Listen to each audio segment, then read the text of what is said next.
So, ang naiisip namin bilhin is ito. Ang ganda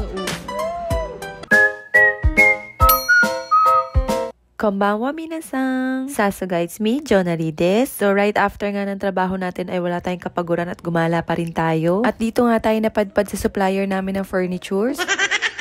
Dahil halos lahat nga ng gamit namin sa bahay dito namin nabili. Meron kasi tayong paparating na special na bisita sa September. At kailangan na natin paghandaan ang kanilang pwedeng higaan. At bilang munti nga lang ang aming tahanan, kailangan natin yung talaga na-fold. So, for 4,800. 4,800. Grabe, kunti lang. Ah, baka ito siya. Magkapresyo sila. Ito, upuan lang, pero ito. 4,000. Kasi nahahabaan siya. Pwedeng dito na lang maglatag sila. Ne? Kaysa yun, kasi parang mahirapan din tayo i-store yun. At least ito, pwede man na nga maging higaan pagkatapos. Kung malaki lang yung bahay natin, ayun dado. Yun, nagiging kama na talaga yan. Kasya, 3 dyan. Magkano yun? Ichiman Sanzeng lang? Oo. Diba, oh, ayun, lapad na niya, oh. Dito kami nakabili nung sofa bed, eh. Wala silang sofa bed na, Dad. Ano? Ang mura lang, ang ganda. Ah. TV. Ah, oo nga, no. Mura lang. 4,800. Kasi yung ano natin. Ang unti nang malalagay na dyan. Ang dami natin tambak dun eh, sa ilalim. Kailangan natin maraming compartments. Ganyan, kagaya niya. Kaso ichimang na to.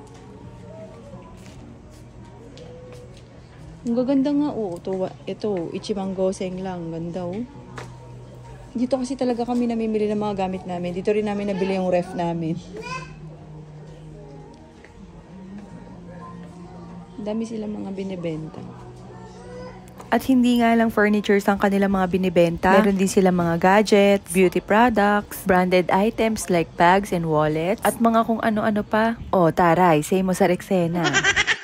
Cute na cute nga rin ako dito sa may fruit basket na to. At may nakita nga rin akong pang art niila Kuya Leiron, 80 yen lang. Ito naman si Daddy, lalagay daw niya sa aquarium para daw pinapasukan ng mga isda. May nakita nga rin ako ditong set na siya, oh, ang cute-cute, pang soup yata to, 200 yen lang siya. Dahil kilala nga yung lugar namin dito sa Yakimono. Pag nag-sale sila ng mga lumang items, talagang bagsak presyo na. To set na siya, plates at saka platito, 980 yen lang. May nakita na naman tayong standy mirror. Pero pag mamahalin to, 6,800 yen. Para sa akin, mas okay na dito na lang bumili ng mga gamit. Hindi naman kasi porke second hand, hindi na sila matitibay. Lahat din kasi ng binibenta nila dito ay talagang tinitest din nila bago nila ibenta. At syempre, nagbibigay din sila ng warranty. Pero awa ng Diyos, lahat ng binili ko dito hanggang ngayon working pa rin. First purchase namin dito is yung washing machine namin tsaka yung dining table namin. Bagong lipat lang kami ng bahay noon. And buntis pa lang ako nun kay Kuya Leiron. Medyo malayo din kasi ito sa bahay namin kung lalakarin. Siguro mga nasa 10 to 15 minutes. Mura lang din naman ang delivery nila kung malapit ka lang. And pag deliver nila, sila na rin yung magsiset up ng mga binili mo. Or kung marunong ka naman mag-drive, pwede mong hiramin yung mini truck nila for free. Yun nga lang, syempre, pagdating mo sa bahay, ikaw yung mag-unload ng mga binili mo. Tapos, babalik mo pa yung truck dun sa kanila.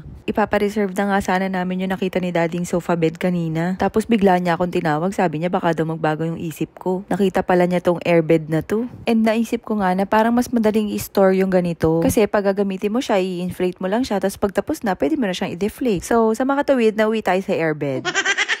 And masasabi ko rin naman siya na good decision dahil maganda siya talaga. Pag uwi nga namin, hindi na nakapaghintay si Daddy. Tinry niya na kasi baka daw may butas. And so far talaga nabilib ako kasi wala pang 5 minutes na inflate na siya. Sabi ko nga kay Daddy ay sana pinagpabukas na lang niya kasi medyo maingay. Pero ganun lang pala siya kabilis. Ayan nga, at enjoy na agad yung mag-ama. Sabi ni Daddy, masarap nga daw higaan. Kaya lang parang hindi nga daw siya komportable matulog dyan kasi lagpas yung paa niya.